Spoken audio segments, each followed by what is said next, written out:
So hello everyone, welcome to my YouTube channel Chemistry from Zero. My name is Yash Jain, आपका chemistry teacher और मैं आज आपको English पढ़ाने वाला हूँ। ठीक है, आज मैं आपको इंग्लिश का पूरा पेपर सॉल्व कराऊंगा 2024 का। So stay tune. ठीक है, अब इंग्लिश भी जितना आपका डोमेन सब्जेक्ट इंपॉर्टेंट है, जितना आपका डोमेन सब्जेक्ट इंपॉर्टेंट है उतना ही इंग्लिश भी इंपॉर्टेंट है। जितना आपका डोमेन सब्जेक्ट इंपॉर्टेंट है उतना ही इंग्लिश इंपॉर्टेंट है। ठीक है, तो इंग्लिश भी आपको पढ़ना ही पड़ेगा। तो मैं इस वीडियो में आपको पूरा 2024 का पेपर सॉल्व कराने वाला हूं। So stay tuned. चलते हैं, हम स्टार्ट करते हैं वीडियो को बिना देरी करे। तो एक बार मैं आपको बता देता हूं कि जो कोर्स क्या है, ठीक है, सिलेबस क्या है, आपको कितना पढ़ना है। तो देखो, रीडिंग कॉम्प्रिहेंशन आपके 3 पैसेज आएंगे, एक फैक्चुअल, एक नरेटिव और एक लिटरेरी। ठीक है, 3 पैसेज आएंगे आपके, 3 तरह के पैसेज आएंगे। और इंग्लिश में जो है वो रीअरेंजिंग पार्ट्स आएगा, मतलब जंबल वर्ड्स आएगा, मैच द फॉलोइंग आएगा। मैच द फॉलोइंग में आपके कैसे कैसे क्वेश्चन आ सकते हैं, प्रीपोजिशन के क्वेश्चन कैसे आ सकते हैं, प्रीपोजिशन के क्वेश्चन आ सकते हैं, कंजक्शंस के क्वेश्चन आ सकते हैं। ठीक है, अलग अलग तरह के क्वेश्चन आ सकते हैं और टेंसेस से क्वेश्चन आ सकते हैं। ठीक है, तो इन लोगों ने पूरा डिफाइन नहीं किया है कोर्स को, बट बहुत मोटा मोटा लिख दिया है। ठीक है, तो मैं बता रहा हूं आपको कोर्स बहुत ज्यादा है। अभी आप क्वेश्चन देखोगे आपको पता लग जाएगा क्या क्या आ रहा है। ठीक है, मैं आपको इस वीडियो में 50 क्वेश्चन कराने वाला हूं। उन 50 क्वेश्चन से आपको पता लग जाएगा कोर्स क्या है। ठीक है, और मैं आपको सारा जो कॉन्सेप्ट है वो रिवाइज भी कराऊंगा। उसके बाद थर्ड है हमारा चूजिंग द करेक्ट वर्ड। ठीक है, और फोर्थ हमारा सिनोनिम्स और एंटोनिम्स। तो ये चारों वर्बल एबिलिटी के पार्ट में आ रहे हैं। ठीक है, अब देखो जो पैटर्न है वो पिछली बार अलग था, इस बार अलग है। यह mode of exam computer based होगा सिर्फ। ठीक है, कंप्यूटर बेस्ड होगा। पिछली बार दोनों तरीके से था, कंप्यूटर भी था और ऑफलाइन भी था, पेपर ओएमआर शीट वाला। ठीक है, टोटल क्वेश्चंस पिछली बार 50 थे, बट पिछली बार 50 में से 40 करने थे, बट इस बार सारे क्वेश्चंस कंपलसरी है। ठीक है, ऑल क्वेश्चंस आर कंपलसरी। आपको 50 क्वेश्चंस अटेम्प्ट करने हैं पूरे के पूरे, और आपको 60 मिनट्स का टाइम दिया जाएगा। ठीक है, आपको 60 मिनट्स का टाइम दिया जाएगा, तो आपको 50 क्वेश्चंस करने हैं 60 मिनट्स में। तो आपको अपनी स्पीड को तेज रखना है। ठीक है, आपको इस स्पीड में करना है कि आपके सारे क्वेश्चंस अटेम्प्ट हो जाए लास्ट तक। तो हम इस बिना देरी कर स्टार्ट करते हैं फर्स्ट क्वेश्चन से। तो देखो, फर्स्ट क्वेश्चन हमारा बोल रहा है, रीअरेंजिंग का क्वेश्चन है, rearrange the following phrases in the right sequence to form a meaningful sentence. अब देखो ये क्वेश्चन आपको कैसे करने हैं, इन क्वेश्चन में आपको सब्जेक्ट ढूंढना है। ठीक है, सब्जेक्ट ढूंढना है। सब्जेक्ट ढूंढते ही आपका ये क्वेश्चन सॉल्व हो जाएगा एलिमिनेशन मेथड से। ठीक है, ऑप्शन एलिमिनेशन से इजीली फाइंड हो जाएगा, इजीली आंसर मिल जाएगा आपको। देखो सब्जेक्ट क्या है, सब्जेक्ट मतलब कोई भी पर्सन जिसकी बात हो रही है। ठीक है, या जो बात कर रहा है वो सब्जेक्ट हो गया हमारा। सब्जेक्ट क्या होगा, देखो she worked on the case, तो शी हमारा सब्जेक्ट हो गया। तो यहां से स्टार्ट होगा ऑफकोर्स शी से। तो she worked on the case for 7 hours but was hardly because of, तो हार्डली बिकॉज ऑफ नहीं होगा ना, hardly able to decide who the murderer was because of the absence of any motivation. मतलब क्या बोल रहा है वो कि उसने केस पे 7 घंटे काम किया, बट उसको कोई सबूत नहीं मिला। ठीक है, उसको कोई सबूत नहीं मिला कि कौन मर्डरर है। वाई? बिकॉज कोई मोटिवेशन नहीं था, because of absence of any motivation, कि किसी का कोई मोटिव नहीं था इसलिए। तो हमारा ऑप्शन क्या हो जाएगा, D, then A, then C, then B. D A C B, मतलब हमारा ऑप्शन हो जाएगा second option, D A C B. तो ऐसे क्वेश्चन आएंगे। ठीक है, आप ऑप्शन एलिमिनेशन करके भी कर सकते हो क्वेश्चन। तो ए ये वाला नहीं होगा, ये वाला भी नहीं होगा, हमारा करेक्ट ऑप्शन हो जाएगा सेकंड। तो आपको जब भी रीअरेंजिंग क्वेश्चन आते हैं तो आपको क्या देखना होता है, आपको देखना होता है सब्जेक्ट, किस सब्जेक्ट की बात हो रही है, वहीं से आपको स्टार्ट करना होता है अपना पैराग्राफ। चलते हैं नेक्स्ट क्वेश्चन पे। देखो नेक्स्ट क्वेश्चन हमारा फिल इन द ब्लैंक्स पे है। The candidate assured the interviewers that the dip in her grades during her second semester was and dash since she had always been a top scorer in the first semester। मतलब वो बोल रहा है, जो candidate assure कर रहा है interviewers को कि जो डिप था उसके ग्रेड्स में सेकेंड सेमेस्टर में, वो किसकी वजह से था, वो जस्ट एक एक्सेप्शन था। ठीक है, वो एक्सेप्शन था क्योंकि वो हर सेमेस्टर में टॉप स्कोरर ही थी। मतलब एक्सेप्शन था, मतलब नॉर्मल से अलग। ठीक है, डिफरेंट फ्रॉम नॉर्मल, क्या बोलेंगे इसको, डिफरेंट फ्रॉम नॉर्मल। तो डिफरेंट फ्रॉम नॉर्मल के एक वर्ड क्या होगा, उसके लिए वर्ड होगा एनोमली। ठीक है, एनोमली। एनोमली मतलब क्या होता है कि जब कुछ चीज जो है वो एक्सपेक्ट ना होती है और कुछ और हो जाता है। ठीक है, हम एक्सपेक्ट कुछ और करते हैं और कुछ और हो जाता है, उसको बोलते हैं एनोमली, अदर देन एक्सपेक्टेड। ठीक है, तो हमारा आंसर होगा अदर देन एक्सपेक्टेड, मतलब एनोमली हो जाएगा इसका आंसर। क्योंकि एले मतलब तो कुछ और होता है। ठीक है, एले मतलब होता है डिक्रीज, एलिवेट। एले कहां से आया, एलिवेट से आया। ठीक है, एले कहां से आया, एलिवेट से। एलिवेट मतलब होता है डिक्रीज होना, डिक्रीज होना या रिड्यूस होना। ठीक है, एडेज मतलब भी नहीं होगा। एडेज मतलब तो क्या होता है, एक जनरल ट्रुथ या सेइंग। ठीक है, English saying, we can say English saying. ठीक है, और अबैटमेंट मतलब भी डिक्रीज ही होता है। ठीक है, डिमिनिश होता है, डिक्रीज होता है। तो अबैटमेंट भी इसका आंसर नहीं होगा। डिमिनिश होता है या डिक्रीज होता है, ठीक है। तो इसका आंसर क्या हो जाएगा हमारा फर्स्ट, एनॉमली। एनॉमली मतलब कि कुछ नॉर्मल से डिफरेंट हो जाए, उसको बोलते हैं एनॉमली। तो इस केस में यही हुआ है, तो आपका करेक्ट आंसर हो जाएगा एनॉमली। तो आपको लिखना है एनॉमली। चलते हैं नेक्स्ट क्वेश्चन पे। Now next question match the following question है, ठीक है। अब देखो आप कैसे करोगे इस क्वेश्चन को, तो इस क्वेश्चन को आप ऑप्शन एलिमिनेशन कर सकते हो, बट आपको एक चीज पता होनी चाहिए, अपोथेकेसी का मतलब। देखो अपोथेकेसी कौन होता है, one who keeps drugs for sale and puts up prescriptions. मतलब सी का क्या हो जाएगा, सी का हो जाएगा हमारा फर्स्ट, और सी का फर्स्ट हमारा एक ही ऑप्शन में है जो कि फर्स्ट ऑप्शन में है। तो हमारा सेकंड भी गलत है, थर्ड भी गलत है और फोर्थ भी गलत है। तो हमारा अपोथेकेसी कौन होता है, the one who keeps drugs for sale and puts up prescription. मतलब वो ड्रग्स के अंदर डील करता है, ठीक है, one who deals in drugs. अगर हम देखें थियोक्रेसी क्या होता है, theocracy is a government by divine guidance और रिलीजियस लीडर्स। मतलब वो गवर्नमेंट जो कि रिलीजियस लीडर्स चलाते हैं ना, उस गवर्नमेंट को बोलते हैं थियोक्रेसी, ठीक है। तो हमारा करेक्ट ऑप्शन हो जाएगा ए मतलब फर्स्ट, ए का थर्ड, बी का फोर्थ। देखो बी क्या होता है, मैग्लोमेनिया। क्या बोलते हैं इसको, मैग्लोमेनिया।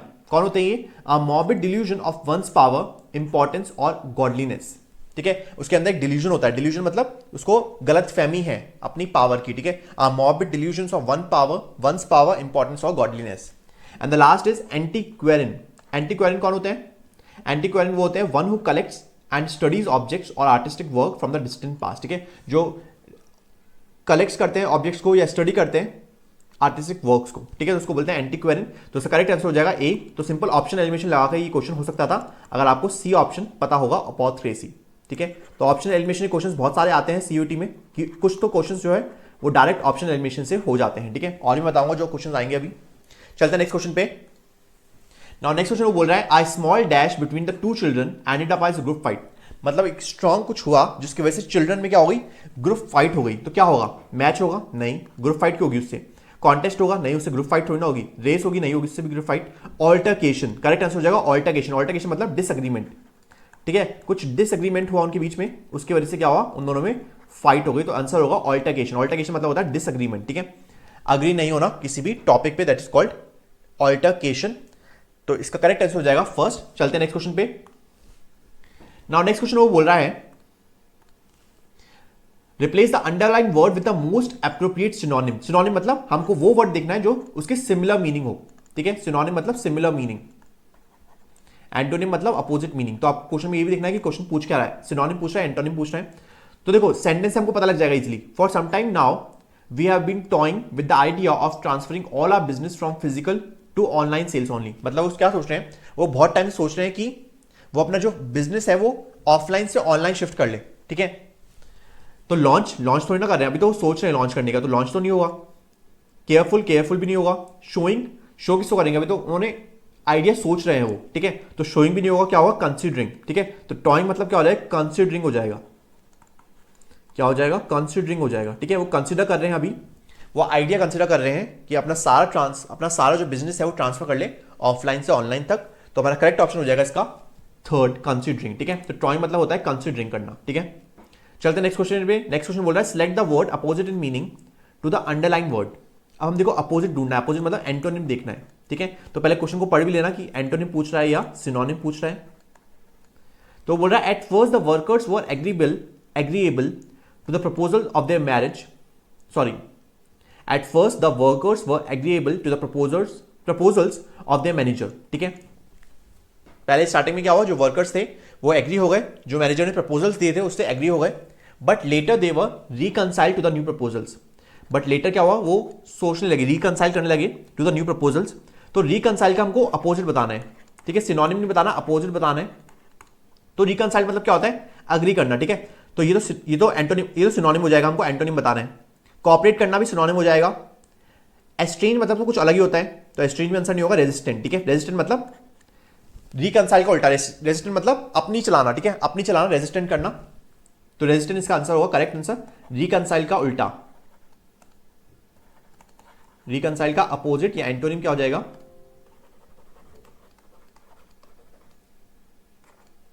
रेजिस्टेंट, ओके, रेजिस्टेंट हो जाएगा। तो इसका करेक्ट ऑप्शन हो जाएगा फर्स्ट।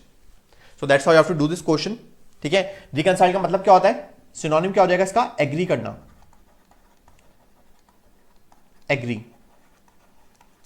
या बोल सकते हैं हम कॉपरेट करना, ठीक है, एक पॉजिटिव वर्ड है, उसका उल्टा क्या हो जाएगा, रेजिस्टेंट करना मतलब अपनी चलाना, ठीक है, रेजिस्टेंट मतलब अपनी चलाना। चलते हैं नेक्स्ट क्वेश्चन पे।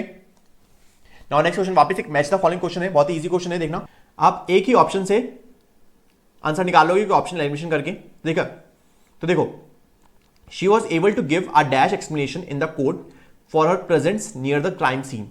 मतलब कोर्ट में क्या दे रही थी, कोर्ट में वो एक्सप्लेनेशन दे रही थी कि वो क्राइम सीन के पास क्या कर रही थी, ठीक है, तो क्या दे रही थी, कौन सी एक्सप्लेनेशन दे रही थी, कोलैबोरेट, कोलैबोरेट मतलब कुछ और ही हो गया, कोलैबोरेट नहीं होता, क्रेडिबल या क्रेडिटेबल, तो क्रेडिबल एक्सप्लेनेशन, क्रेडिबल मतलब क्या होता है, क्रेडिबल मतलब वो चीज जिसमें बिलीव करा जा सके, ठीक है, able to believe the thing which can be believe that is called credible. तो क्या आ जाएगा इसका आंसर, क्रेडिबल हो जाएगा, क्या हो जाएगा, क्रेडिबल। तो ए का थर्ड कहां पे दे रखा है आपको, सिर्फ एक ऑप्शन में, देखो तो इजीली आपका क्वेश्चन हो जाएगा, ठीक है, ये नहीं होगा, ये नहीं होगा, ये नहीं होगा, क्योंकि ए का थर्ड होगा, तो आपका करेक्ट क्वेश्चन हो जाएगा थर्ड, करेक्ट आंसर हो जाएगा third, that is credible. Credible मतलब क्या होता है, एबल टू बिलीव। हम बोलते हैं ना इनक्रेडिबल, इनक्रेडिबल मतलब जिसको हम बिलीव नहीं कर सकते, इनक्रेडिबल मतलब that can't be believed, that can't be believed, that is called incredible. और क्रेडिबल मतलब जिसको बिलीव करा जा सके। तो उसकी एक्सप्लेनेशन कैसी थी, क्रेडिबल एक्सप्लेनेशन थी, तो हमारा ए का होगा थर्ड। और भी ऑप्शन देख लेते हैं, the Rockland hospital dash with AIIMS to conduct a free cancer screening camp. तो रॉकलैंड हॉस्पिटल क्या करेगा, एम्स के साथ कोलैबोरेट करेगा, क्या करेगा, कोलैबोरेट करेगा। तो हमारा बी का हो जाएगा फर्स्ट, बी का क्या हो जाएगा फर्स्ट, कोलैबोरेट करेगा, कोलैबोरेट मतलब वर्क करेगा वो, ठीक है, वर्क टुगेदर।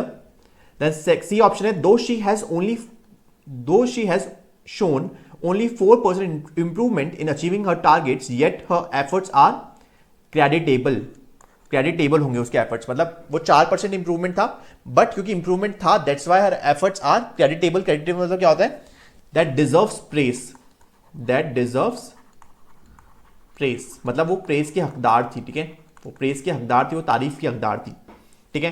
तो हमारा सी का फोर्थ होगा जो कि करेक्ट है, सी का फोर्थ है।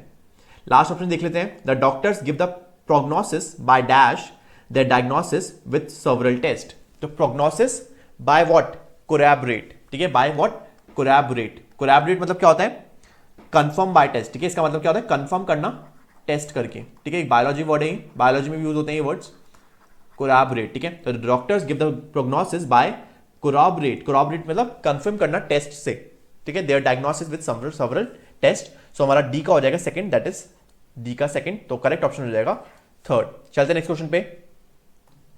नाउ नेक्स्ट क्वेश्चन वापस फिल इन द ब्लैंक से, बहुत ही इजी क्वेश्चन है। Most of the guess arrive for the concept by dash बस, तो क्या आंसर हो जाएगा, बाय बस, ठीक है, हमेशा बाय बस होता है, ठीक है, बाय बस होता है, बाय कार होता है। जब भी हम किसी मोड ऑफ ट्रांसपोर्ट की बात कर रहे होते हैं ना, मोड ऑफ ट्रांसपोर्ट की बात करते हैं तो हमारा क्या आता है, प्रीपोजिशन बाय आता है, ठीक है, क्या आता है, बाय। बट अगर मैं बात करूं फुट की, कि मैं पैदल आया हूं, तो फुट के लिए क्या होगा, ऑन होगा, वेरी इंपॉर्टेंट पॉइंट, याद रखना इसको, ऑन फुट होता है, ऑन बाय फुट नहीं होता, ठीक है, बाय फुट नहीं होता, बाय बस होता है, बाय कार होता है, बट ऑन फुट होता है, ठीक है। फुट के लिए क्या यूज करते हैं हम, ऑन यूज करते हैं, तो इसका करेक्ट ऑप्शन हो जाएगा बाय, दैट इज फर्स्ट। तो 8 का फर्स्ट। चलते हैं नेक्स्ट क्वेश्चन पे। Choose the word closest in meaning to the underline word, हमको सिनोनिम बताना है, ठीक है, क्लोजेस्ट मीनिंग मतलब सिनोनिम बताना है हमको, क्या बताना है, सिनोनिम बताना है। तो देखते हैं, why did you make the flippant remark about her choice of clothes. देखो वर्ड से पता लग रहा है कि उसने कोई गंदा ही रिमार्क करा है, ठीक है, उसने कोई गंदा ही रिमार्क करा है, अच्छा तो नहीं करा है, क्योंकि वो पूछ रही है why did you make that flippant remark about her choice of clothes. तो क्या इंडिफरेंट होगा, नहीं, कैजुअल होगा, नहीं, सरकास्टिक होगा, सरकास्टिक हो सकता है बट सरकास्टिक नहीं होता यहां पर, ठीक है, आपको सरकास्टिक और डिसरिस्पेक्टफुल में डिफरेंस मे बी कंफ्यूजन हो सकता है, बट सरकास्टिक नहीं होगा। फ्लिपेंट मतलब होता है डिसरिस्पेक्टफुल, ठीक है, फ्लिपेंट मतलब क्या होता है, डिसरिस्पेक्टफुल मतलब कोई गंदा कमेंट करा है, ठीक है, डिसरिस्पेक्टफुल कमेंट किया है। तो हमारा 9 का हो जाएगा सेकंड ऑप्शन, ठीक है। अब देखो 10th में ये अपोजिट बोल रहा है, ठीक है, 10th में सिमिलर मत करके आ जाना, 10th में बोल रहा है select the word opposite in meaning to the underline word. The thief showed his disbelief when informed that his partner had been arrested, मतलब थीफ जो था, थीफ ने विश्वास नहीं करा, शोड हिज डिसबिलीफ, ठीक है, डिसबिलीफ शो करा, तो शो का उल्टा बताना है हमको। शो मतलब क्या होता है, शो मतलब दिखाना, शो का उल्टा क्या देगा, हाइड, हाइड तो ऑप्शन है नहीं। तो देखो डिस्प्ले, डिस्प्ले मतलब तो शो ही होता है, तो डिस्प्ले तो क्या हो जाएगा, सिनोनिम हो जाएगा, तो ये आंसर नहीं होगा हमारा। बैटल, बैटल मतलब तो कुछ और होता है, बैटल मतलब हम वॉर बैटल करते हैं ना, battle war, battle the war, battle मतलब लड़ना, तो ये भी नहीं होगा, मार्क भी नहीं होगा, क्या हो जाएगा कंसील। देखो हाइड को और क्या बोलते हैं, कंसील भी बोलते हैं।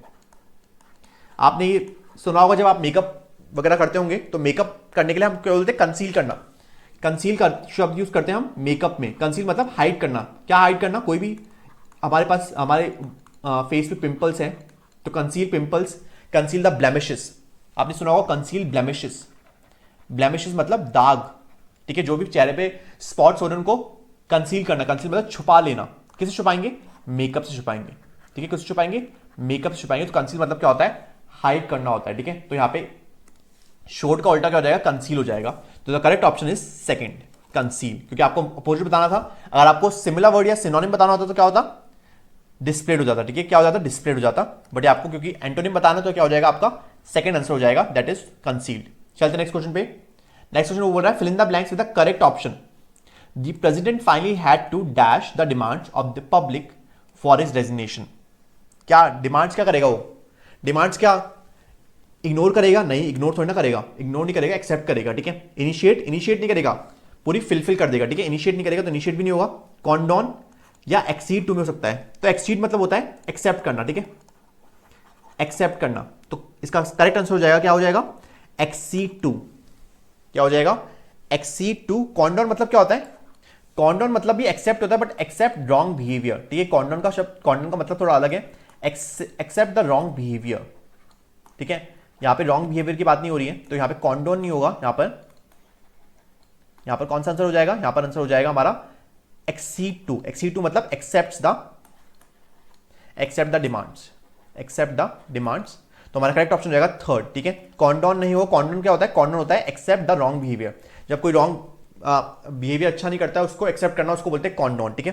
That should not be acceptable, that should not be condone. हम ऐसे बोलते हैं that should not be condone. Condone मतलब हमको वो एक्सेप्ट नहीं करना चाहिए। चलते हैं नेक्स्ट क्वेश्चन पे। तो करेक्ट आंसर हो जाएगा third option, that is accede to. Now next question हमारा रीअरेंजिंग का क्वेश्चन है। तो देखो मैंने क्या बोला था, सब्जेक्ट को देखना है हमको, सब्जेक्ट को देखना है। क्या इसको देखना है, सब्जेक्ट को देखना है। तो देखते हैं, rearrange the following part of sentence in the correct sequence to form meaningful sentences. तो क्या हो जाएगा, देखो for organisation which provide services on face to face basis the quality of the relationship between customers and employees with whom they deal is very important। तो क्या हो जाएगा, A then B then D then C. क्या हो जाएगा, A B D C. तो हमारा correct option हो जाएगा फर्स्ट, ठीक है। क्या देखना था आपको, सब्जेक्ट देखना था, for organisation which provide services to customers on a face to face basis the quality of the relationship between customers and employees with whom they deal is very important, ठीक है। एक तरीका तो आप ये एक तरीके से ये कर सकते हो, तो आंसर आ जाएगा फर्स्ट। एक तरीका है ऑप्शन एलिमिनेशन का। देखो हमारा डी ऑप्शन नहीं हो सकता क्योंकि डी ऑप्शन में लास्ट में एंड आ रहा है और कोई भी सेंटेंस एंड पे खत्म नहीं होता, तो हमारा डी ऑप्शन लास्ट में नहीं आएगा। तो डी ऑप्शन यहां पे नहीं आएगा तो लास्ट में आएगा, तो सेकंड नहीं होगा हमारा आंसर। हमारा कॉमा ऑप्शन के सेंटेंस के लास्ट में हमारा कॉमा नहीं आता है, तो हमारा बी ऑप्शन भी नहीं होगा। जब बी ऑप्शन लास्ट में आएगा तो ये ऑप्शन भी नहीं होगा। आपके पास बचे दो ऑप्शन, तो आपको दो ऑप्शन से चूज करना था, ठीक है। तो आप ऑप्शन एलिमिनेशन करके भी क्वेश्चन कर सकते हो इजीली। तो ऐसे आपको करना था, करेक्ट आंसर हो जाएगा हमारा फर्स्ट। चलते हैं नेक्स्ट क्वेश्चन में। नेक्स्ट क्वेश्चन में हमारा रीअरेंजिंग का है। Rearrange the following parts of sentence in the correct sequence to form a meaningful sentence. देखो आपको कैसे करना है क्वेश्चन, देखो यहाँ पे कॉमा आ रहा है तो कॉमा लास्ट की सेंटेंस में लास्ट में नहीं आएगा, तो हमारा सी ऑप्शन लास्ट में नहीं आएगा, तो ये गलत हो जाएगा। यहाँ पे भी कॉमा आ रहा है तो हमारा डी ऑप्शन भी नहीं आएगा लास्ट में, तो हमारा सेकंड ऑप्शन भी नहीं आएगा। यहाँ पे टू आ रहा है, टू कभी भी सेंटेंस के लास्ट में नहीं आता है, तो हमारा ए ऑप्शन भी लास्ट में नहीं आएगा, तो ये भी गलत हो जाएगा, ठीक है। तो आपका करेक्ट ऑप्शन हो जाएगा फोर्थ। तो that's how you have to do this question. Easy question था, सिंपल, ठीक है। आपको सिंपली क्या करना था, ऑप्शन एलिमिनेशन करना था, तो आपका करेक्ट ऑप्शन हो जाएगा ए डी सी बी, ठीक है। सिंपली ऑप्शन एलिमिनेशन का खेलता है यहाँ पर, ठीक है। आप पढ़ भी लेते हैं। तो as a concept fundamental to ethical theory and political philosophy, justice is associated with the notion of equity and equality, especially with the injunction to treat equal equally, ठीक है। तो करेक्ट ऑप्शन हो जाएगा हमारा फोर्थ, दैट इज करेक्ट, ठीक है। तो मैंने आपको सिंपल बता दिया कि ऑप्शन एलिमिनेशन करके कैसे आप ये क्वेश्चन कर सकते हो। आई होप इट्स क्लियर। चलते हैं नेक्स्ट क्वेश्चन पे। नाउ नेक्स्ट क्वेश्चन हमारा ईडियम से है, ठीक है। तो ईडियम्स भी आपको पता होनी चाहिए, तो जितने ईडियम पढ़ सकते हो पढ़ लो, ठीक है। अब मैं आपको बता दूं कि क्या क्या कैसे आपको पता लगाना है। देखो सारे इडियम्स देखो, blow the gap at the end of your tether, be full of beans, want to curl up and die. देखो हर बंदे को एक तो पता ही होगा, कौन सा वाला, सी वाला, be full of beans. Like he is very full of beans. Full of beans मतलब एनर्जेटिक, ठीक है। फुल ऑफ बीन्स मतलब full of energy, full of energy. तो कौन सा दिख रहा है आपको? सी का फोर्थ दिख रहा है। सी का फोर्थ कौन सा ऑप्शन में? सिर्फ एक ऑप्शन में, देखो फर्स्ट ऑप्शन में। तो सारे काट दो, आपको आंसर डायरेक्ट मिल गया एक सी देख के, ठीक है। तो आपका करेक्ट आंसर हो जाएगा फर्स्ट, क्योंकि सी का फोर्थ सिर्फ एक ऑप्शन में, दैट इज फर्स्ट ऑप्शन। और भी हम ऑप्शन देख लेते हैं। ब्लो द गैप मतलब क्या होता है? To divulge a secret. Divulge मतलब सीक्रेट को बताना, बाहर निकालना, ठीक है। टू शो द सीक्रेट और टू डाइवल्ज अ सीक्रेट। इसका उल्टा क्या हो जाएगा? Indulge. Indulge a secret. Indulge a secret मतलब टू हाइड, अंदर ही रखना अपने, बताना मत किसी को, ठीक है। किसी को बताना नहीं, उसको बोलते हैं इंडल्ज। इंडल्ज हो जाएगा ये, ठीक है। इंडल्ज मतलब हाइड, सीक्रेट को हाइड रखना। तो ब्लो द गैप मतलब टू डाइवल्ज द सीक्रेट, मतलब सीक्रेट खोल देना, सीक्रेट बता देना। At the end of your teeth, at the end of your teeth मतलब feel unable to deal with something, मतलब कुछ चीज के साथ डील ना करने को बोलते हैं eight the end of your teeth. मतलब मैं अपने पेशेंस को क्रॉस कर चुका हूं, ठीक है। अब मेरे को पेशेंस नहीं है, अब मेरे से डील नहीं हो पाएगी ये चीज, ठीक है। Eight the end of your teeth मतलब अब आपके अंदर पेशेंस खत्म हो गया है। और डी ऑप्शन क्या हो जाएगा? Want to curl up and die. Want to curl up and die मतलब क्या हो जाएगा? Feel terribly ashamed and embarrassed, मतलब आपने कुछ ऐसा किया है जिसकी वजह से आप बहुत ही ज्यादा अशेम्ड हो और एम्बेरेस्ड हो, ठीक है। तो हमारा करेक्ट ऑप्शन हो जाएगा A, that is first. I hope it's clear. तो आपको सिंपल ऑप्शन एलिमिनेशन लगाना है। तो मैंने आपको बताया था कि इंग्लिश में बहुत सारे क्वेश्चन में ऑप्शन एलिमिनेशन लग जाएगा, तो आपको ऑप्शन एलिमिनेशन लगा के जल्दी जल्दी क्वेश्चन सॉल्व करने हैं, ठीक है। ऐसा नहीं कि आपको सारी चीजें याद होनी चाहिए, सारी चीजें याद नहीं होनी चाहिए, बट आपको एक टेक्निक आनी चाहिए, that is called option elimination, ठीक है। तो जितने आप क्वेश्चन करोगे उससे आपकी ऑप्शन एलिमिनेशन टेक्निक क्या होगी? अच्छी होगी। चलते हैं नेक्स्ट क्वेश्चन पे। नाउ नेक्स्ट क्वेश्चन हमारा मैच द फॉलोइंग है। अब देखो प्रीपोजिशन क्वेश्चन है, ठीक है। आपको सही प्रीपोजिशंस देखने हैं, उससे आपका क्वेश्चन हो जाएगा ये वाला। तो एक क्वेश्चन जो है वो प्रीपोजिशन से रिलेटेड है, प्रीपोजिशन से रिलेटेड है। तो पहला देखते हैं, the edited version of a article is indistinguishable dash her first version. Indistinguish मतलब हम डिस्टिंग्विश नहीं कर सकते, ठीक है। हम इनडिस्टिंग्विशेबल है, हम डिस्टिंग्विश नहीं कर सकते, मतलब दे आर सिमिलर, ठीक है, दे आर सिमिलर। तो कौन सा प्रीपोजिशन आएगा? Indistinguishable from her first version, from her first version, ठीक है। Indistinguishable from her first version. तो हमारा ए का क्या हो जाएगा? ए का हो जाएगा हमारा फोर्थ। ए का फोर्थ दो ऑप्शन में है, या तो फर्स्ट होगा या थर्ड होगा। बी का फर्स्ट या बी का सेकंड, तो देख लेते हैं बी का। I just don't feel any affinity to his, ठीक है, to his prose style, it's too caustic. Affinity के साथ हमेशा कौन सा प्रीपोजिशन आता है? टू आता है, ठीक है। एफिनिटी टू, एफिनिटी टू होता है, ठीक है। एफिनिटी के साथ कौन सा प्रीपोजिशन आता है? टू आता है, ठीक है। Affinity to his prose style. So हमारा ऑप्शन हो जाएगा बी का सेकंड। बी का क्या हो जाएगा? सेकंड हो जाएगा। तो बी का सेकंड कौन से ऑप्शन में? सिर्फ और सिर्फ एक ऑप्शन में, दैट इज थर्ड ऑप्शन। ये क्वेश्चन भी आप ऑप्शन एलिमिनेशन से कर सकते हो, ठीक है। ये भी नहीं होगा, ये भी नहीं होगा, ये भी नहीं होगा, हमारा ऑप्शन हो जाएगा थर्ड, ठीक है। बी का हो जाएगा सेकंड। सी और डी का भी देख लेते हैं। Her ideas are not all that's dissimilar dash mind. तो डिसिमिलर विथ माइंड, ठीक है। डिसिमिलर विथ माइंड मतलब मेरे से इतने भी डिसिमिलर नहीं थे, मतलब मेरे से सिमिलर थे, ठीक है। नॉट ऑल दैट डिसिमिलर मतलब सिमिलर थे मेरे से, ठीक है। लास्ट ऑप्शन देखते हैं। It would be wrong to mistake his diffidence dash is arrogance और कोल्डनेस। तो ये गलत होगा कि हम उसकी डिफिडेंस को एरोगेंस और कोल्डनेस से मिस्टेक करें। तो क्या हो जाएगा? फॉर हिज कोल्ड एरोगेंस और कोल्डनेस, ठीक है। फॉर हिज एरोगेंस और कोल्डनेस मतलब एरोगेंस और कोल्डनेस के लिए, फॉर हिज एरोगेंस और कोल्डनेस। तो डी का हो जाएगा हमारा थर्ड। तो हमारा करेक्ट ऑप्शन हो जाएगा थर्ड ऑप्शन। चलते नेक्स्ट क्वेश्चन पे। तो सिंपल ऑप्शन एलिमिनेशन से हमारा क्वेश्चन हो जाता है ये। चलते नेक्स्ट क्वेश्चन पे। नेक्स्ट क्वेश्चन हमारा रीअरेंजिंग पे है। Rearrange the parts in the correct sequence to form a meaningful sentence. तो देखो सिंपल है ये बहुत। Students with tools for critical thinking, cooperative learning is an that enhances creativity and provides eclectic and unique teaching method। तो कैसे बनाएंगे इसको? तो कहां से स्टार्ट करेंगे? cooperative learning से। cooperative learning is an eclectic and unique teaching method that enhances creativity and provides students with tools for critical thinking। मतलब ए क्या होगा? लास्ट में आएगा, ठीक है। ए लास्ट में आएगा, या तो या ये, ठीक है, जो मैंने आपको बता दिया। तो बी से स्टार्ट होगा, बी डी सी ए, ठीक है। बी डी सी हो जाएगा। cooperative learning is an eclectic and unique method that enhances creativity and provides student with tools for creative critical thinking, ठीक है। तो हमारा ऑप्शन हो जाएगा सेकंड, दैट इज BDCA, ठीक है। बहुत ईजी था ये वाला भी। चलते नेक्स्ट क्वेश्चन पे। नाउ नेक्स्ट क्वेश्चन हमारा पैसेज है, ठीक है। अब मैं आपको बताऊं पैसेज को पहले अटेम्प्ट कैसे करना है। तो पहले पैसेज को थरली पढ़ना है, जल्दी जल्दी, ठीक है। बहुत ही जल्दी से सिर्फ रीड करना है, ठीक है। सिर्फ रीडिंग लगानी है 3 to 5 मिनट्स में, ठीक है। रीडिंग लगानी है सिंपल। उसके बाद आपको क्वेश्चंस देखने हैं और उन क्वेश्चंस के आंसर आपको पैसेज में ढूंढने हैं, ठीक है। ऐसा नहीं कि आप पैसेज पहले स्टार्टिंग में बहुत देर तक पढ़ते रहो पैसेज, ऐसा नहीं करना है। पहले 3-4 मिनट्स में पूरा पैसेज जल्दी जल्दी पढ़ लेना है, ठीक है। थरली पढ़ लेना है। उसके बाद क्वेश्चंस देखने हैं, उसके बाद उन क्वेश्चंस के आंसर हमको वापस पैसेज में ढूंढने हैं, ठीक है। तो हम पहले जल्दी से पैसेज पढ़ लेते हैं। When I was in my late teens and still undecided about which language I should write in, he told me that the language one is born into one's mother tongue, ठीक है। तो जो language होती है हमारी क्या होती है, मदर्स टंग होती है, can be the only possible medium of creative expression, ठीक है। वो सिर्फ क्रिएटिव एक्सप्रेशन का पॉसिबल मीडियम है। तो आप ये पढ़ लेना जल्दी जल्दी। मैं क्वेश्चन पे जाता हूँ डायरेक्ट, ठीक है। आप वीडियो को पॉज करो, पहले पढ़ो इसको। मैं क्वेश्चन पे जाता हूँ direct. The author grew up with the exception that she would take up editorship. तो author grew up that expectation, मतलब ऑथर जब बड़ी हुई तो घर वालों की एक्सपेक्टेशन क्या थी कि वो क्या करे। एडिटरशिप ऑफ अ मैगजीन नहीं, translation of literary pieces, creative writing और द जॉब ऑफ क्रिटिक। तो इसका आंसर कहां पर है, देखो इसका आंसर अभी पढ़ा हमने। Can be the only possible medium of creative expression, मतलब वो क्या चाहते थे, क्रिएटिव लर्निंग चाहते थे। क्या चाहते थे, क्रिएटिव राइटिंग चाहते थे। उससे वो क्या चाहते थे, क्रिएटिव राइटिंग करें अपनी लैंग्वेज में, ठीक है। अपनी मदर्स टंग की लैंग्वेज में क्या करें, क्रिएटिव राइटिंग करें। When her father said she will go far, he meant that। ये तो हम बिना पैसेज के भी कर सकते हैं, ठीक है। देखो पहले पैसेज पढ़ते हैं पूरा इसके लिए। इसका आंसर आपको मिलेगा इस वाले पैराग्राफ में।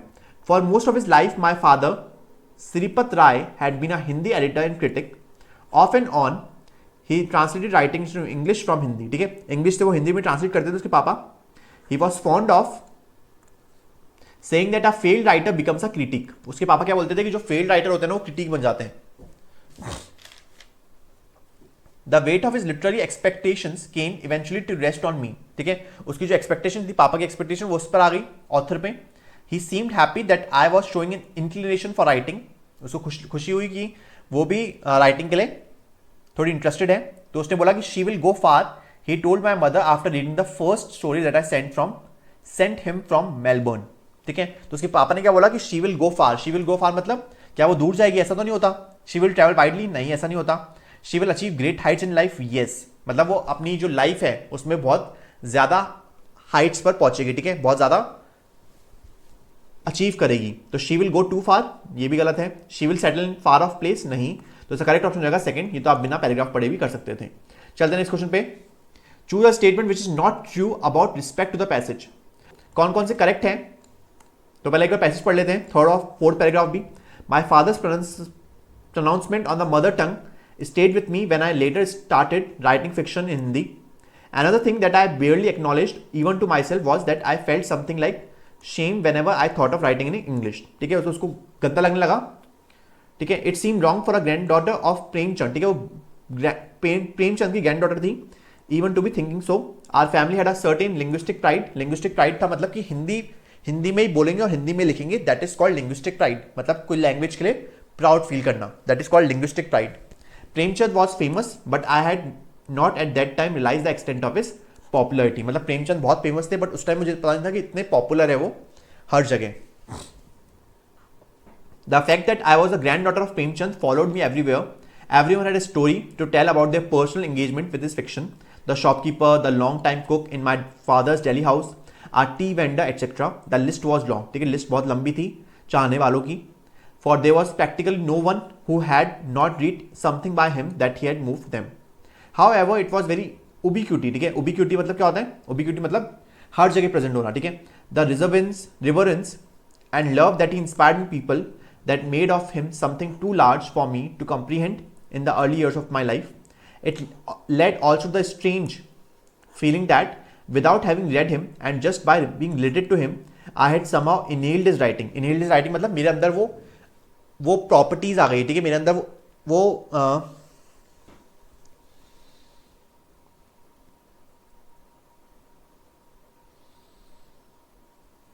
मेरे अंदर वो सारी क्वालिटीज आ गई है उनकी. ठीक है, the reading happened much later. तो क्या क्वेश्चन बोल रहा था वो कि कौन सा ट्रू नहीं है? तो the author felt pressurised to write in Hindi because of father, तो ये सही है, ठीक है, ये ट्रू है, ये ट्रू है। She felt obligated to carry on the legacy of Premchand, तो ये भी सही है, she felt obligated, yes. Her family was chauvinistic about the English language, no, about the Hindi language, ठीक है, about the Hindi language that is mother tongue language, ठीक है, Hindi language के लिए वो शॉविनिस्टिक थे, ठीक है, तो ये हमारा गलत ऑप्शन हो जाएगा, मतलब ये हमारा करेक्ट हो जाएगा, ठीक है। इस क्वेश्चन का आंसर क्या हो जाएगा? थर्ड हो जाएगा, because they have asked not true, तो करेक्ट ऑप्शन हो जाएगा थर्ड। चलते नेक्स्ट क्वेश्चन पे। Premchand became too large for her to understand mainly because of his ability to connect with people from all walks of life, the fact that she feared him, the kind of love and reverence that he inspired in people, her constant anxiety of failing him। तो क्या हो जाएगा answer? एक तो सी हो जाएगा, सी सही है, तो सी कहां पर है? एक तो सी यहां पर है और एक सी यहां पर है। The kind of love and reverence that he inspired in people, yes, totally correct। The fact that she feared him, नहीं, ये गलत है, तो बी नहीं होगा, मतलब ये भी गलत नहीं होगा, तो ए और सी, his ability to connect with people from all walks of life, तो ए हो जाएगा, ठीक है, ए और सी करेक्ट हो जाएगा, ठीक है, ए और सी करेक्ट हो जाएगा, तो करेक्ट ऑप्शन हो जाएगा सेकंड, ठीक है, ए और सी करेक्ट हो जाएगा। ये सिंपल आपको ऑप्शनल मिशन से हो जाता। Her constant anxiety of failing him, तो ये भी नहीं होगा, डी भी नहीं होगा, ए और सी हो जाएगा। इनेल्ड इज राइटिंग, देखो इनेल्ड इज राइटिंग आ गया हमारे पास, तो refers to imbibing in style subconsciously, ठीक है, क्या हो जाएगा करेक्ट? फर्स्ट हो जाएगा। इम्बाइबिंग मतलब उसके अंदर धीरे धीरे वो क्वालिटीज आ रही थी, ठीक है, उसके अंदर वो धीरे धीरे क्वालिटीज नेचुरली इम्बाइब हो रही थी या नेचुरली आ रही थी, तो that is called inhaled is writing. Being compelled to write like him, नहीं। Being influenced about what people said about him, नहीं। Her father's expectation from her, नहीं, उसका मतलब ये नहीं होता, तो हमारा करेक्ट ऑप्शन हो जाएगा first. I hope it's clear. चलते हैं नेक्स्ट क्वेश्चन पे। नेक्स्ट क्वेश्चन बोल रहा है, देखो, choose the correct word of the ubiquity. Ubiquity का मतलब क्या होता है? उबिक्यूटी मतलब उबिक्यूशियस भी बोलते हैं इसको। उबिक्यूशियस मतलब the one who present everywhere, ठीक है, जिसकी हर जगह बात हो, वन हु प्रेजेंट एवरीवेयर। तो जो प्रेमचंद थे वो उबिक्यूटी थे या उबिक्यूशियस थे, क्योंकि वो बहुत ज़्यादा फेमस थे, उनकी हर जगह बात होती थी, तो दैट इज कॉल्ड। और एक और वर्ड क्या होता है इसके लिए? Omni presence. ओमनी प्रेजेंस और ओमनी प्रेजेंट, ठीक है, ओमनी प्रेजेंट और ओमनी प्रेजेंस, ठीक है। ओमनी प्रेजेंट मतलब जो हर जगह प्रेजेंट हो, दैट इज गॉड। तो इस पैराग्राफ में कौन है? वो प्रेमचंद है, ठीक है, थर्ड ऑप्शन करेक्ट हो जाएगा। ओकेशनल नहीं होगा, ओकेशनल मतलब कभी कभी, रेस्ट्रिक्टेड नहीं होगा, अनवांटेड भी नहीं होगा, तो करेक्ट हो जाएगा हमारा थर्ड ऑप्शन। बहुत इजी क्वेश्चन, इजी था, ऑप्शनल मिशन से भी हो जाता है, ठीक है क्वेश्चन। तो उबिक्यूशियस का मतलब क्या होता है? ओमनी प्रेजेंस और ओमनी प्रेजेंट मतलब जो हर जगह प्रेजेंट हो, ठीक है, प्रेजेंट एवरीवेयर, तो करेक्ट ऑप्शन हो जाएगा थर्ड। चलते नेक्स्ट क्वेश्चन पे। नेक्स्ट क्वेश्चन वापस से पैसेज है, ठीक है, अब वो फ्री विल के बारे में है, ठीक है। Free will is the ability to decide and act from any influence of past events और एनवायरमेंट, ठीक है। It implies complete freedom to make any choice absolutely, ठीक है। फ्री विल क्या है? फ्री विल वो है कि हम कोई भी चॉइस ले सके, कोई भी डिसीजन ले सके विदाउट दूसरों के बारे में सोचे बिना, ठीक है, दूसरों के बारे में सोचे बिना हम कोई भी डिसीजन ले सके, that is called free will. We clearly don't have free will, ठीक है। Our decisions and actions are never divorced from our past. हम हमेशा जो भी करते हैं ना वो पास्ट से रिलेटेड करते हैं, ठीक है, पास्ट में क्या हुआ है उसको सोचकर हम करते हैं, कि पास्ट में हमने ये किया है तो हमको ये नहीं करना चाहिए, उसको सोच के हम करते हैं, ठीक है। तो ये आप पढ़ लेना पूरा पैराग्राफ। मैं क्वेश्चन पे जाता हूँ, क्वेश्चन के थ्रू हम डिस्कस करेंगे पूरा पैराग्राफ। तो पहला बोल रहा है, the author argues that humans don't have free will because our decisions are shaped by past events and environmental influences. We are born with predetermined choices that are forced to make. We are always dictated by our minds to make irrational choices. Human beings are born slaves of social constructs and expectations. तो ये तो ऐसा कुछ बोला नहीं उसने, ये भी कुछ नहीं बोला ऐसा उसने, ये भी नहीं बोला उसने कुछ ऐसा बोला है इसमें। Our decisions are shaped by past events, जो भी मैंने आपको पढ़ाया भी था। Our decisions are shaped by past events और environment, ठीक है। तो हमारा करेक्ट ऑप्शन हो जाएगा इसका फर्स्ट। अब karmic imprint refer to in this passage implies, देखो कार्मिक इम्प्रिंट कहाँ लिखा हुआ है? कार्मिक इम्प्रिंट लिखा हुआ है यहाँ पर, तो यहाँ पढ़ लेते हैं ये वाला पैराग्राफ।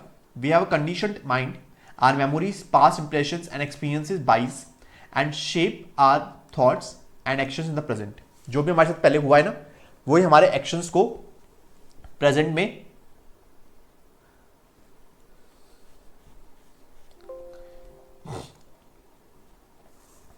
कंडीशन कर रहे हैं, ठीक है, उसी के हिसाब से हम काम कर रहे हैं, उसी को बोलते हैं it is our karmic imprint, not just what we are born with but also what we accumulate while living.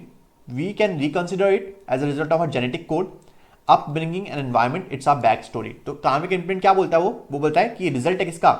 Genetic code का, अपब्रिंगिंग का, एनवायरमेंट का। तो अब देख लेते हैं क्वेश्चन। तो कार्मिक प्रिंट क्या बोल रहा था, ability to bring about change in of self, नहीं। Our genetic code, upbringing, environment, yes.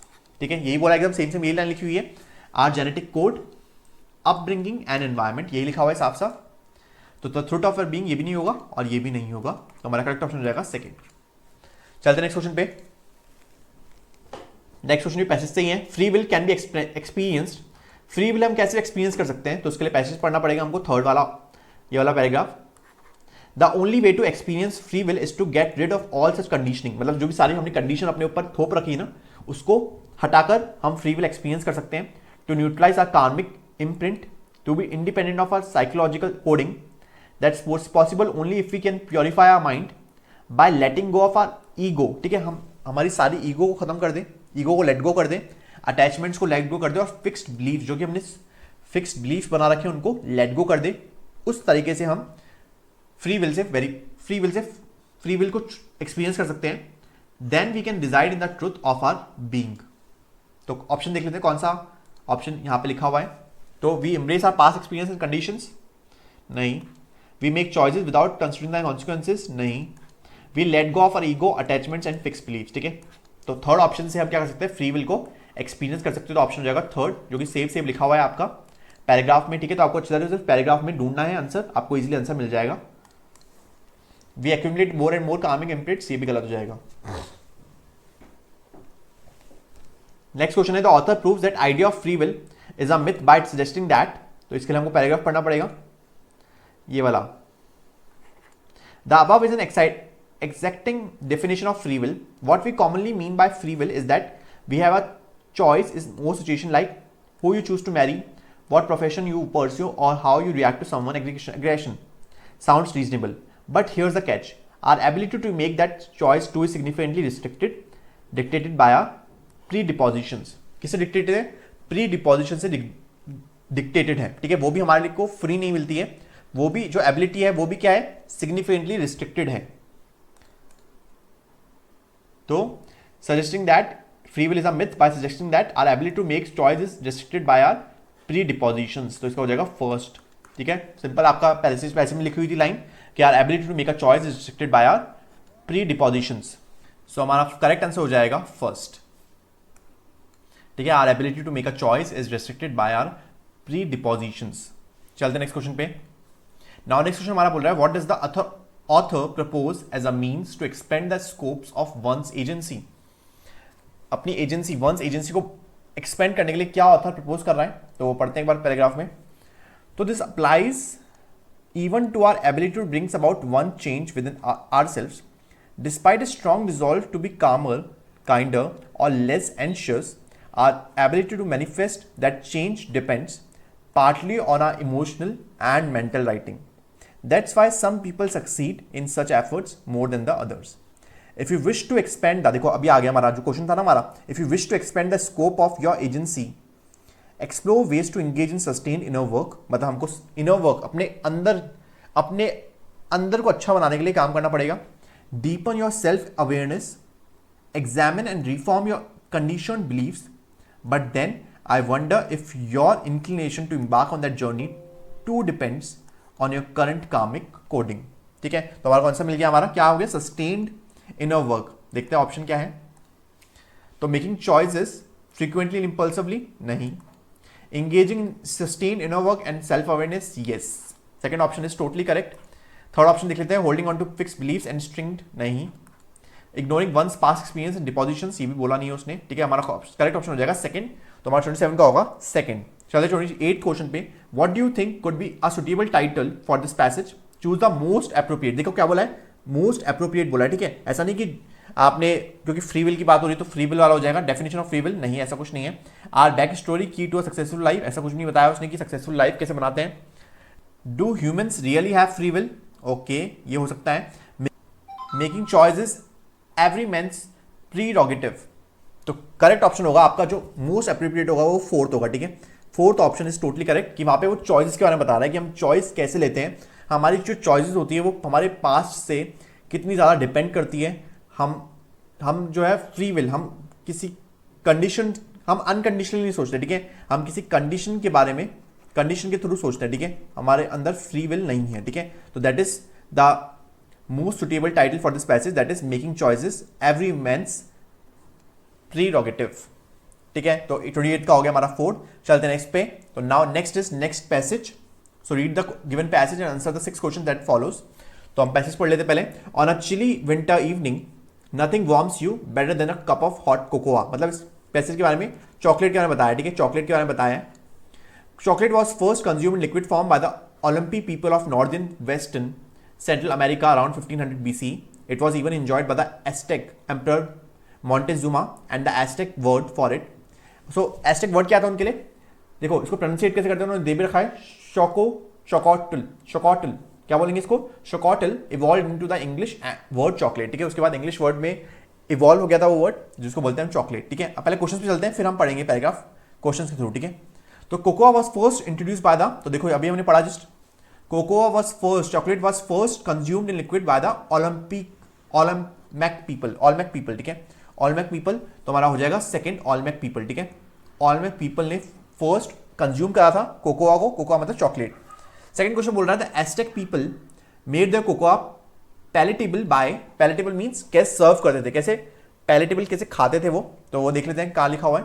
तो देखो, but the Aztecs didn't serve their cocoa hot, hot नहीं सर्व करते थे, कैसे सर्व करते थे? And since sugar had not arrived from Europe, sugar तो थी नहीं वहां पर। Back then the drink was often flavoured with peppers and spices, मतलब वो मसाले डालते थे इसमें, क्या डालते थे? पेपर्स डालते थे, मिर्ची डालते थे और स्पाइसेस, स्पाइसेस मतलब मसाले। तुम्हारा करेक्ट ऑप्शन हो जाएगा सर्विंग इट कोल्ड, नहीं। हैडिंग शुगर, शुगर तो थी नहीं तो वहां पे सेकंड तो होगा ही नहीं। स्पाइकिंग इट स्पाइस, ठीक है, स्पाइकिंग इट विद स्पाइस मतलब वो मसाले डालते थे, वो स्पाइसेस डालते थे उसको स्पाइक करने के लिए, उसको अच्छा बनाने के लिए। ड्रिंकिंग इट एज मेडिसिन, वो भी गलत हो जाएगा, तो हमारा फोर्थ भी गलत हो जाएगा। तो करेक्ट आंसर होगा हमारा थर्ड, 30th का। अब वो बोल रहा है why did the hot chocolate become the beverage of the aristocracy in Europe. जो हॉट चॉकलेट थी वो बेवरेज क्यों बन गई थी, मतलब वो बहुत कॉमन क्यों बन गई थी उनके लिए, मतलब वो वही कंज्यूम करते थे, तो उसका रीजन देखते हैं। तो देखो इस पैराग्राफ में देखो कहां मिलेगा आपको वो, ये रहा बेवरेज। तो ये पैराग्राफ पढ़ लेते पहले। After the Spanish arrived in the Americas in the 1500s, liquid chocolate made its way across the pond where wealthy Europeans added sugar and drank it warm, मतलब उन्होंने क्या कर दिया, शुगर डाल दी और वार्म पीते थे, मतलब गर्म पीते थे। In chocolate history, culture and heritage, author Bertram Gordon says that hot chocolate became the beverage of the aristocracy as sugar was still a luxury. Sugar जो थी ना वो स्टिल लग्जरी थी, मतलब उनको सिर्फ वेल्दी यूरोपियंस ही क्या कर सकते थे, अफोर्ड कर सकते थे उस चॉकलेट को, ठीक है। अब जो यहाँ पे एरिस्टोक्रेसी कौन होते हैं? Aristocracy means the government by the nobles. आपको ये वर्ड भी आ सकता है, ठीक है, वन वर्ड सब्स्टिट्यूशन में ये वर्ड भी आ सकता है। तो एरिस्टोक्रेसी होता है the government run by the nobles, the government run bye nobles. तो ये भी पता होना चाहिए आपको कि एरिस्टोक्रेसी कौन से होते हैं, the government run by the nobles. अब क्वेश्चन पे आते हैं। तो देखो why did the hot chocolate become the beverage of the aristocracy? The essential ingredient was out of reach of the commoners, नहीं। The queen had a mark chocolate maker, नहीं, ऐसा कुछ नहीं बोला है पैसेज में। It was being consumed by the pharma companies, ऐसा भी कुछ नहीं बोला है। क्या होगा करेक्ट आंसर? थर्ड, ठीक है। 31 का क्या हो जाएगा? थर्ड हो जाएगा। Only wealthy Europeans could bye, ठीक है, क्योंकि वहां पे क्या होती है, उसमें शुगर भी थी, ठीक है, उस चॉकलेट में क्या थी, शुगर भी थी, और शुगर बहुत महंगी थी उस टाइम, ठीक है, उस शुगर जो थी वो बहुत कॉस्टली थी, कॉस्टली होने की वजह से only wealthy Europeans could bye it. So the correct answer is third, ठीक है, जो मैंने आपको बता भी दिया और लिखा भी हुआ यहाँ पर, only wealthy Europeans added sugar. चलते नेक्स्ट क्वेश्चन पे। नेक्स्ट क्वेश्चन हमारा है 32। The chocolate houses didn't survive past the 18th century age, जो चॉकलेट हाउसेस थे वो सर्वाइव क्यों नहीं करे? तो उसका रीजन भी पैसेज में होगा, देखते हैं। 18th सेंचुरी इधर लिखा हुआ है, देखो इस पैराग्राफ को पढ़ते हैं।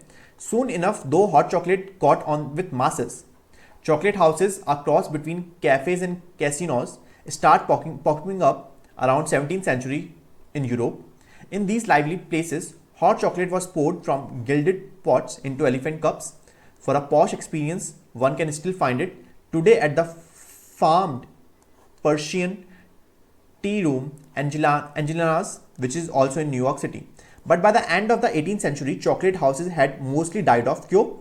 Partly because the cost of chocolate was much higher than that of tea or coffee. जो चॉकलेट की कॉस्ट थी वो ज्यादा हो गई थी, किससे? टी और कॉफी से। तो आंसर मिल गया हमको।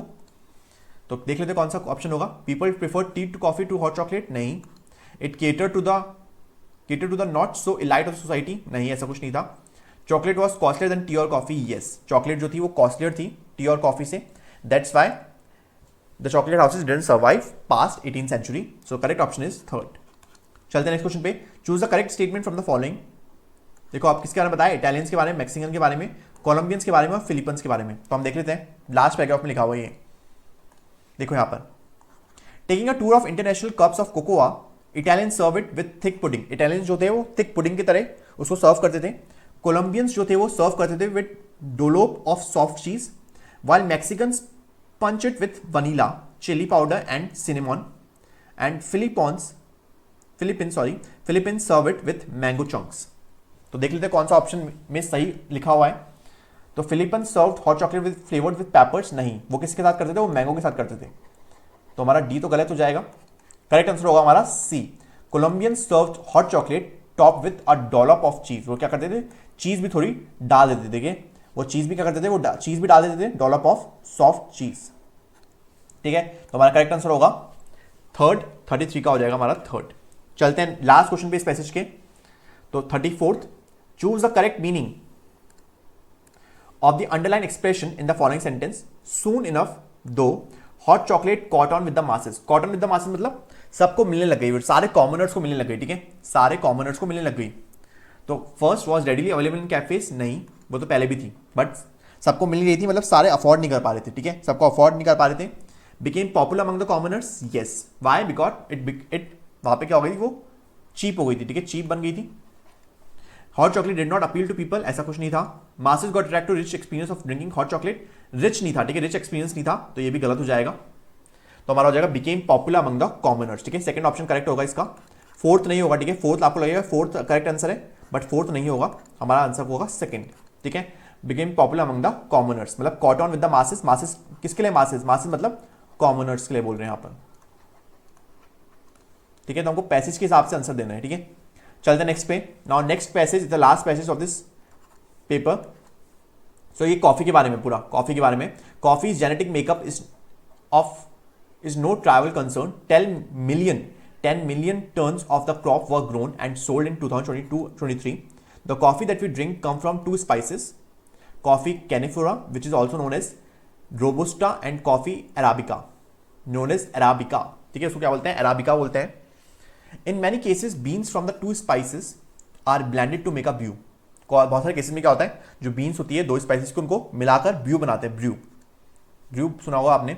But the beans of single spices are also roasted and sold.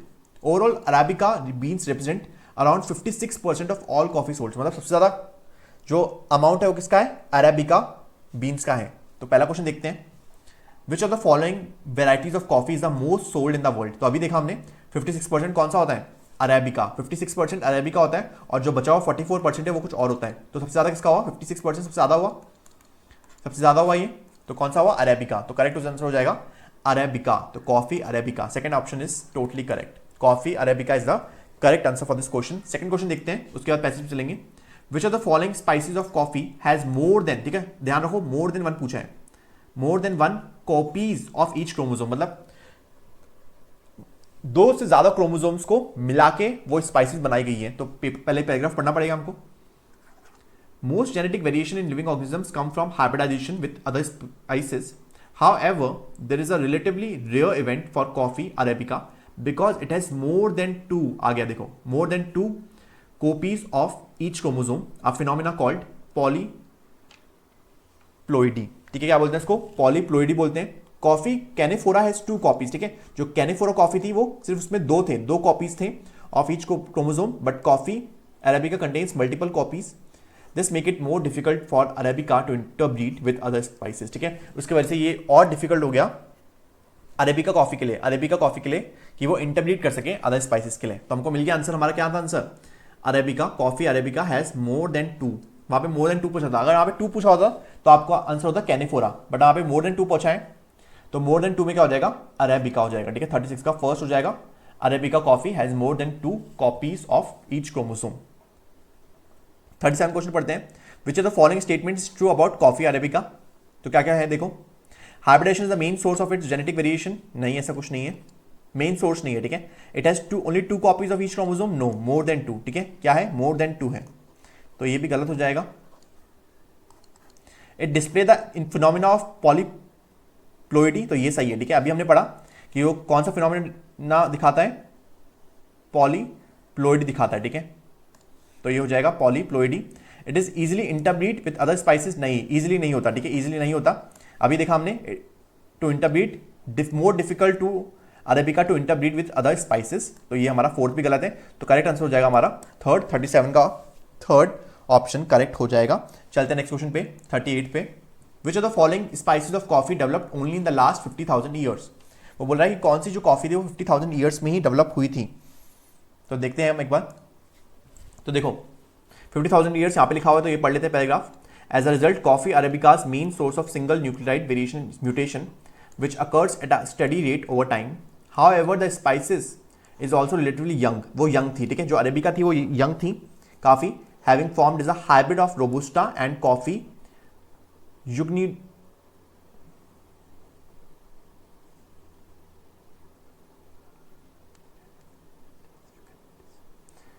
Robusta and Coffea eugenioides, another coffee species that is not widely cultivated within the past 50,000 years.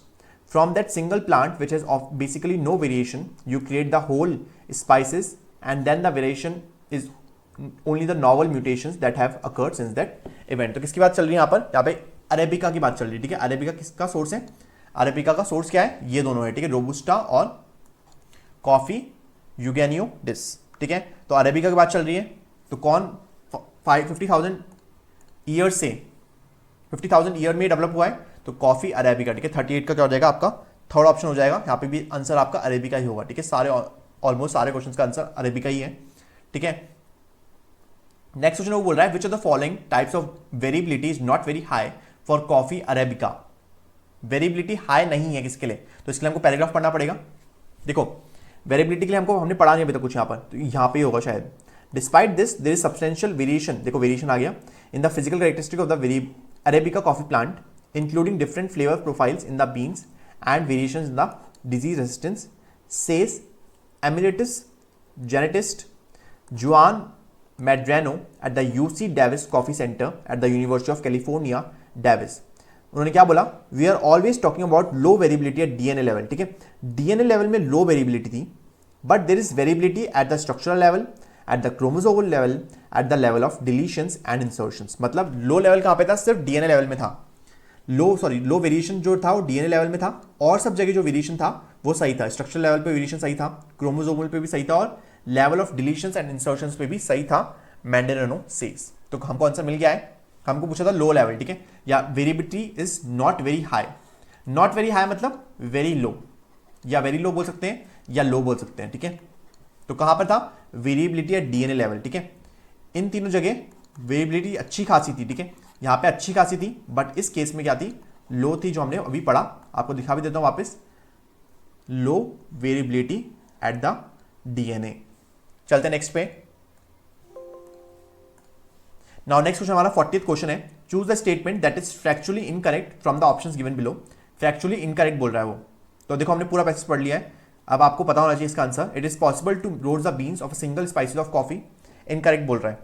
2 spices of coffee can be blended to make a brew, तो ये सही है, ये भी सही है। It is possible to roast the beans of single spices of coffee.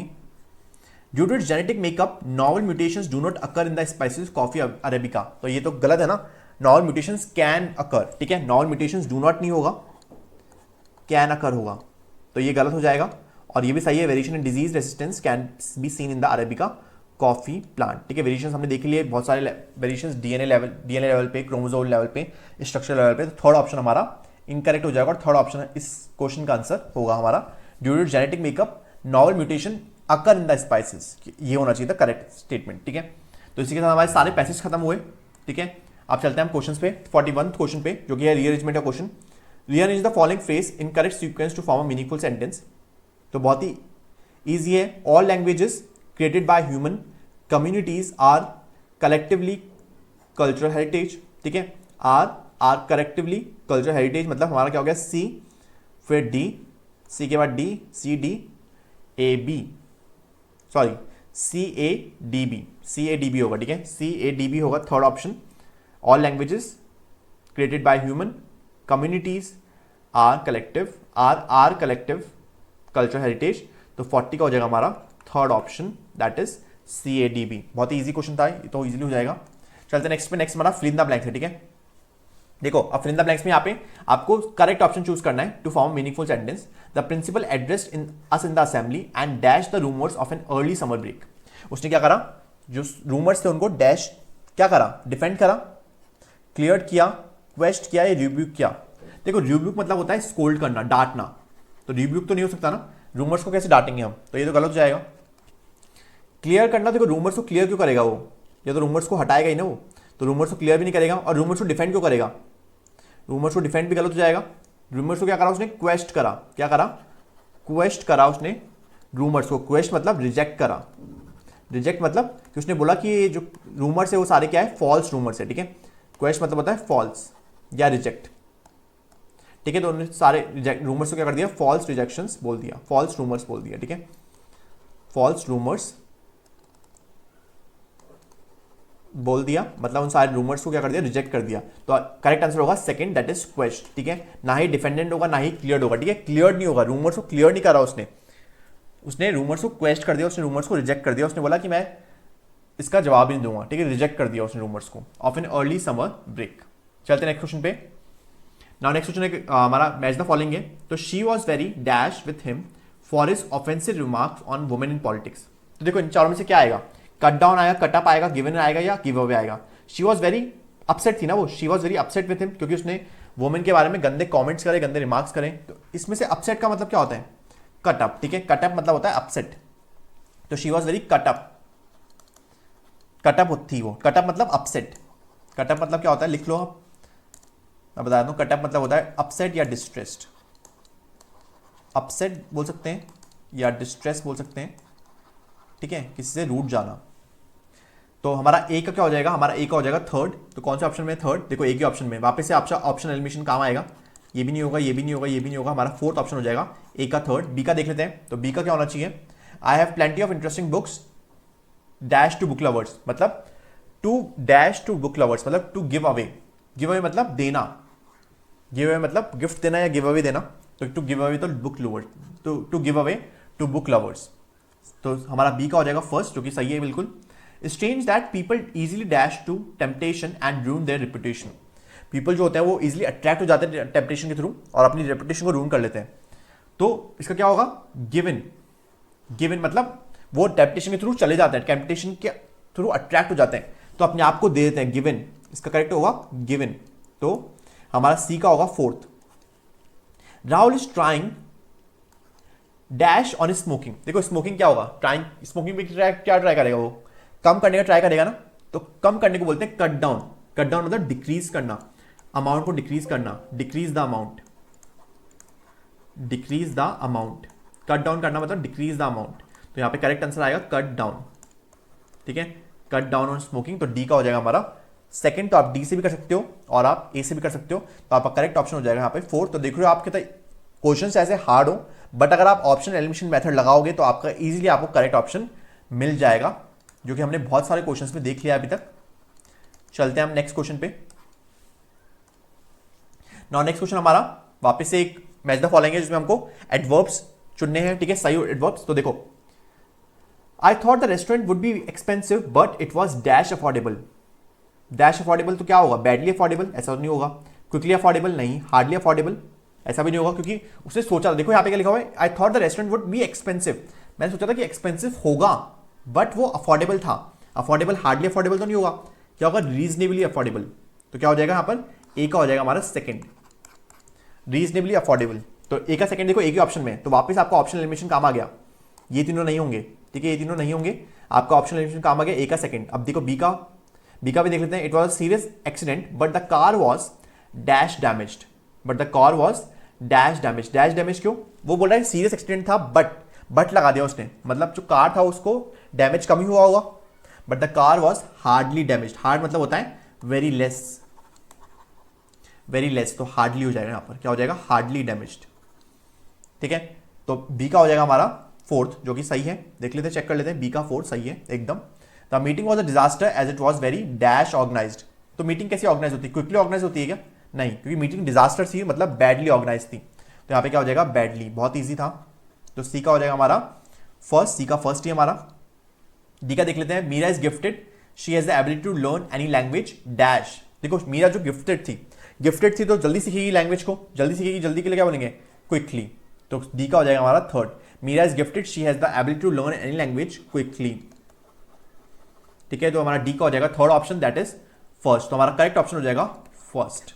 ठीक है, तो बहुत ही इजी क्वेश्चन था, बस एकदम आपको एक ऑप्शन पता होगा ना तो आप सारे ऑप्शंस को एलिमिनेट कर लोगे। चलते हैं नेक्स्ट क्वेश्चन पे। नाउ नेक्स्ट क्वेश्चन हमारा टेंस से रिलेटेड है। ठीक है, टेंस से रिलेटेड आ गया question. Choose the appropriate word pair to complete the sentences. I didn't know Rahul was in the hospital. देखो अब जब भी टेंसेस से क्वेश्चन आए ना, और आपको अगर टेंसेस में प्रॉब्लम है तो आप क्वेश्चन को है ना हिंदी में ट्रांसलेट कर लो, तो आपको इजीली हो जाएगा। ठीक है, आप क्या करो, हिंदी में ट्रांसलेट कर लेना, तो आपका इजीली हो जाएगा। तो देखो हम करते हैं try. I didn't know Rahul was in the hospital. मुझे पता नहीं था राहुल हॉस्पिटल में, वरना इफ मुझे पता होता, यहां पे होगा इफ आई, मुझे पता होता, new, have known, had known या नो। देखो न्यू मतलब तो मुझे पता था, तो न्यू तो आएगा ही नहीं। ठीक है, और ये पास्ट में बोल रहा है, पास्ट परफेक्ट आएगा, मुझे पता होता तो ये भी नहीं आएगा। ये तो नो तो क्या है, प्रेजेंट टेंस है, तो नो तो आएगा ही नहीं। और हैव नोन भी प्रेजेंट टेंस है, तो ये भी नहीं आएगा। इफ आई हैड नोन, क्या आएगा, इफ आई हैड नोन, मुझे पता होता, आई हैड नोन, तो ये क्या है, पास्ट परफेक्ट। क्या है, पास्ट परफेक्ट। तो जब भी आपको कुछ भी ऐसा एक्शन करना हो जो पास्ट से भी पास्ट में हो, मतलब अगर मुझे पता होता राहुल हॉस्पिटल में है, मुझे पता होता, तो आई हैड नोन, तो पास्ट परफेक्ट हो गया ये। I would have visited him, ठीक है, ये क्या हो गया, प्रेजेंट परफेक्ट। मुझे पता होता तो मैं पक्का से उसे विजिट करती, मतलब मैं पक्का से उसे मिलने जाती। I would have visited him, ठीक है, ये हो गया हमारा प्रेजेंट परफेक्ट। ठीक है, तो हैव विजिटेड क्या हो गया हमारा, प्रेजेंट परफेक्ट। ठीक है, तो आपको बस देखना है टेंसेस में कि कौन सा पास्ट लग रहा है, पास्ट परफेक्ट लग रहा है, सिंपल पास्ट लग रहा है। ठीक है, क्योंकि यहां पे हमारा पास्ट परफेक्ट लग रहा था, इसलिए हमने चूज करा आई हैड नोन। ठीक है, आई न्यू तो होगा ही, न्यू मतलब मुझे तो पता था पहले से ही, न्यू मतलब होता है मुझे पता था, तो न्यू तो बिल्कुल नहीं होगा। चलते हैं नेक्स्ट क्वेश्चन पे। तो टेंसेस का क्वेश्चन था। नाउ 46 क्वेश्चन बोल रहा है identify the option closest in meaning to the underline word. मतलब हमको क्या बताना है, सिनोनिम बताना है। ठीक है, सिनोनिम बताना है, जिसमें हम क्या लगाएंगे, ऑप्शन एलिमिनेशन मेथड लगाएंगे। तो बोला था movie star's biography is a glossy sycophantic portrayal. देख ग्लॉसी ग्लॉसी से आपको पता लग जाएगा नेगेटिव ही कुछ बोल रहा है। ठीक है, नेगेटिव वर्ड है, क्योंकि ग्लॉसी नेगेटिव है तो सिंकोफेटिक भी नेगेटिव ही होगा। तो या तो कावर्डली, देखो कावर्डली मतलब होता है डरपोक, डरपोकों की तरह, तो ये तो नहीं होगा। डोमिनरिंग मतलब क्या होता है, डोमिनरिंग मतलब डोमिनेंट नेचर। डोमिनरिंग कहां से आया, डोमिनेंट से आया है। डोमिनेंट मतलब क्या होता है, कंट्रोल फ्रीक, जो कंट्रोल करना चाहे। ठीक है, जो थोड़ा बॉसी टाइप हो,